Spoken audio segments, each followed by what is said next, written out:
The security barrier slid shut with a sharp click just inches from her chest. The black woman stopped mid-step, confusion flickering across her face as airport staff closed in around her. Passengers streamed past, wheels rattling, announcements echoing overhead. While she stood, singled out, blocked, watched, judged. None of them knew they were stopping the very woman who owned the company that ran the airport. Her name was Naomi Carter, and in that moment, she felt the familiar weight of being seen as something she was not. Before I tell you what happened next, tell me in the comments where you're rewatching from. I love knowing who is listening. Naomi had arrived early, as she always did. She preferred observing spaces before they observed her. Dressed simply in a cream sweater and tailored slacks, hair pulled back neatly, she blended easily into the morning crowd. That was intentional. Power, she'd learned, didn't need to announce itself, especially not hers.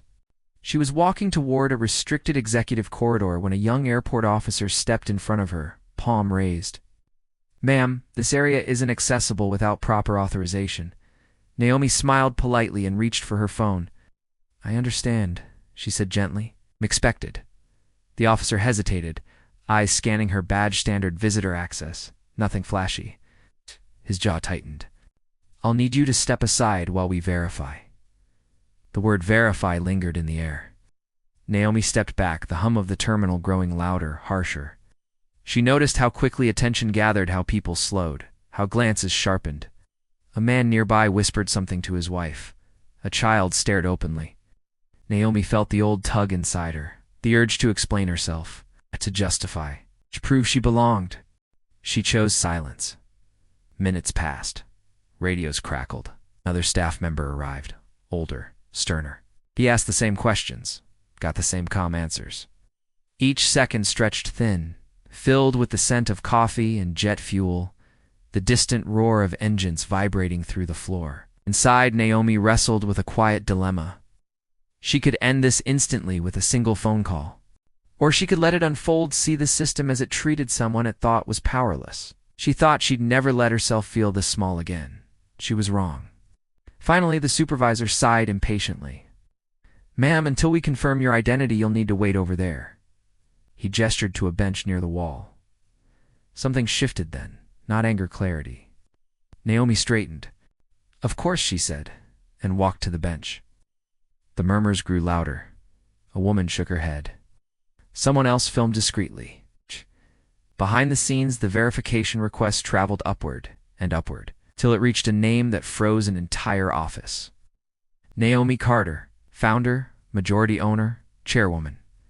The air seemed to change before anyone said a word. The supervisor's radio crackled sharply. His face drained of color as he listened. He glanced up at Naomi, then away, then back again as if seeing her for the first time. He walked toward her slowly now, carefully. "Miss Carter," he said, voice suddenly unsteady.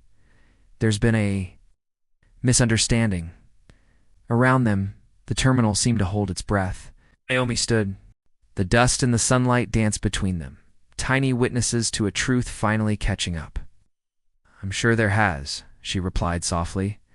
Senior management arrived within minutes. Their footsteps hurried, their expressions strained. Apologies spilled out, procedures, protocols, training. Naomi listened, her face unreadable. Then she turned, not to the executives, but to the young officer who had first stopped her. His hands trembled slightly. "Why did you stop me?" she asked, not accusing, curious. He swallowed. I thought you didn't fit the profile," he admitted. That was the moment, the moral crossroads. Naomi nodded slowly. "That profile," she said, "is exactly what needs to change." Her decision was firm, but measured. Immediate retraining for the entire security team. The supervisor was removed from duty pending review. The young officer was kept on with mandatory bias, education, and mentorship. Accountability, not cruelty. Correction, not revenge. A ripple moved through the crowd. Some nodded. Some clapped quietly. Others simply exhaled, relief softening their faces. Naomi was escorted through the corridor at last, but she walked slower now, thoughtful, heavy with the weight of what had almost gone unseen. Before disappearing through the doors, she turned back once more, meeting the eyes of a woman who had watched the entire scene in silence. The woman smiled, tears bright. Naomi smiled back.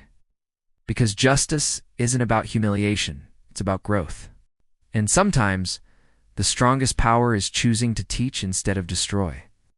As Naomi moved forward, the same barrier that had stopped her slid open without resistance, proving that the only thing that had truly changed was understanding. If this story moved you, share your thoughts in the comments. Subscribe to Cinematic Whispers for more powerful stories like this.